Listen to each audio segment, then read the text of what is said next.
Hey you guys, this is Dark Warrior 390, and I promised you guys I was going to do a review on Tony Hawk's American Wasteland for PS2, which I do have. Um, this game, I played it, I saw the previews, I saw people playing it on YouTube and everything, and I was like, oh, this is going to be a good game, and I did actually buy it, well, I actually borrowed it from a friend, and I did play it, and it was pretty fun. I pretty much played through it like 2 times. But the only problem that I really do have with the game is this. It's not like a regular skateboard game where you can choose your sponsors and stuff like that. It's more of California type. You're kind of like a rough kind of skater, you're a tough skater, you're mean, you're rough, you're aggressive. And I mean, sure, you go into like what, one contest? Well, yeah, one contest, which is the Tony Hawk Am Jam, and you can have. The only thing that you have to do is you have to have money. You have to have money for the game. You have to have money throughout the whole thing, so you can buy new clothes, get a haircut, get new boards, whatever. And you also have to get money to like join in contests and stuff like that, like Tony Hawk Am Jam, which I just said. Um, what else? Uh, oh, there's new features like you could ride the bike, which you don't really. Well, you do tricks, but it's just you earn money for it, so you do. So that's pretty much fun. But I just seem that it seems like the guy who plays as the BMX biker who's talking to you, he's like, he just speaks weird. His voice is a little annoying, like he's like high on sugar or some shit. And well, you get to spray paint, and you also get to join the game, which is pretty fun. Um, and you join that one club. I forgot what it was called, the skate club or something like that. And you have no shirt or no shoes. And what else? Oh, I also like the fact that they put Tony Alva in this game and had like most of the Z Boys in there, except Stacy Peralta, because Stacy Peralta was in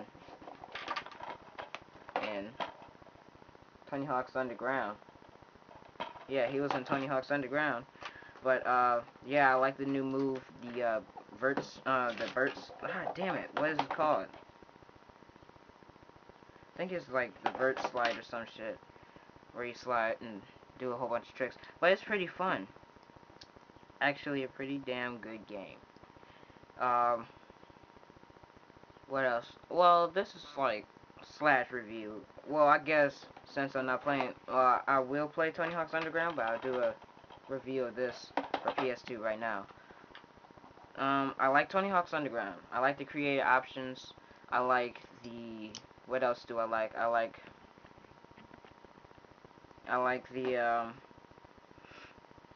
I like how you can drive cars. I like the story, and I like the cutscenes. It was a big improvement from Tony Hawk's Pro Skater 4. It was a big improvement. And not to say Tony Hawk's Pro Skater 4 wasn't good. It was very good. It's just that you couldn't get off your board. Graphics were really good and everything. And this game, you just have a lot of variety what you want to do, you know? Create your own tricks, create, park, create your own board, you know, create your own team. Stuff like that is fun. And then you got Eric Sparrow, which is in Tony Hawk's Proving Ground. I recommend never get that game for PS2. That game looks poorly designed, and you need to get it either for like Xbox 360 or PS3. Um, yeah, pretty much it was a really good game. The only problem I had with this is one. The levels, some levels, like some like levels that I was on like Hawaii, because I hate Hawaii. I had like the worst trouble with it. And it's like it's so annoying because it's so small and it's got that little water and everything. Um, the second problem is this. It's really short. You can get that done in like a couple hours probably if you're using cheats or something. But like it took me a day to beat it because I woke up real early and just beat it. And I'm like, man, that's it.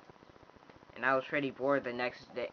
I was pretty bored because I didn't want to start over, and you know, and I tried to do Creative Park, but Creative Park is kind of boring too. It's only fun if you're having two players, and I can't do that because my second controller is broken for some reason.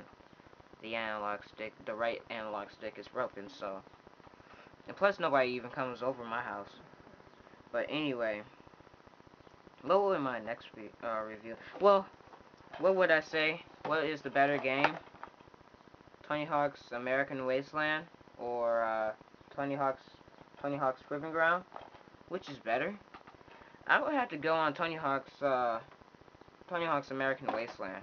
Oh, also, I forgot to point out that sometimes they say no loading, and it starts to glitch up in some areas. And it starts to glitch up, and it's like, it takes a little while. You know that little, when you go into the airplane thing, like from Tony Hawk's Pro Skater 4, where you had the little airplane checking out thing? That's where it's loading. So, while you're doing tricks, it's loading. And, what else do I have to say? What would I give these games? I'll give Tony Hawk's Underground a 7 out of 10. Only two reasons. One, some levels are just really frustrating, and two, it's too short. Tony Hawk's American Wasteland, I would give this a 8 out of 10. For one reason only, I would give this a 8 out of 10. You get to bike, new tricks, Z-Boys, but the loading and, some of the stuff is just, just frustrating. Some stuff is. So, yep, that's my review for you guys. Next review will probably be on EA Skate or EA Skate 2 taking a path, because I know that EA Skate 3 just came out, so I'll do a review on that. Alright, this is Dark Warrior. Bye.